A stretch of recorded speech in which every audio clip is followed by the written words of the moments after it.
story behind the news. Deconstructing an Oxymoron. Professor Makau Mutua versus Boniface Mwangi on BBI. The exchange between Professor Makau Mutua and Boniface Mwangi on Twitter is interesting, not in its content, but in its style. Those who have commented on the spot, unfortunately, concentrated on the surface ramifications. This is because Professor Makau Mutua elevated the discourse to a higher Arctic level. It all began by Boniface Mwangi's tweet saying it is an open secret Professor Makau Mutua wants to become Kenya's Attorney General if Raila Odinga becomes president in the year 2022.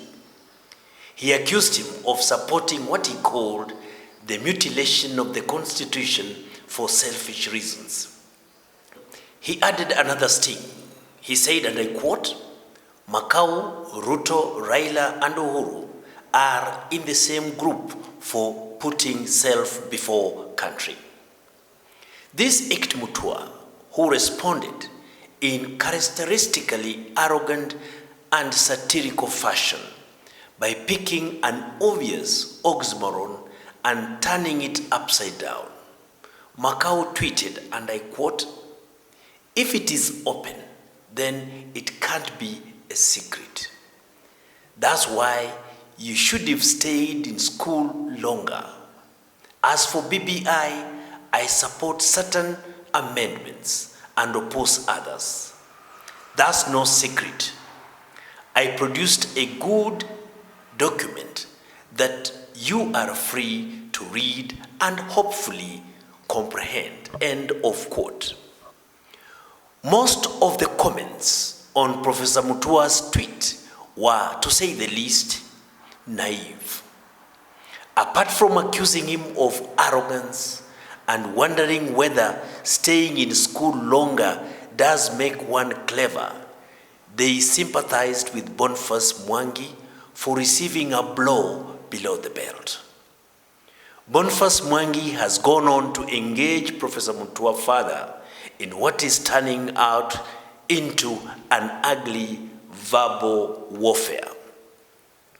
It is not our duty here to assess the progress of the verbal warfare, but to analyze how an obvious oxymoron was turned upside down.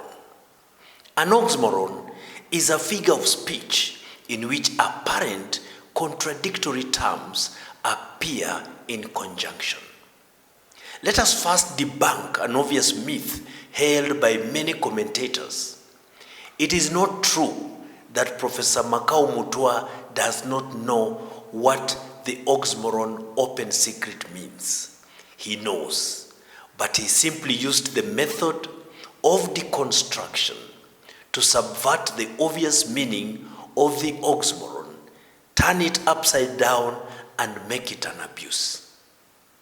While deconstruction as a theory examines texts in order to reveal their basis or composition with intention of exposing their biases, flaws, and inconsistencies, Makau Mutua turns the theory into a weapon of verbal war.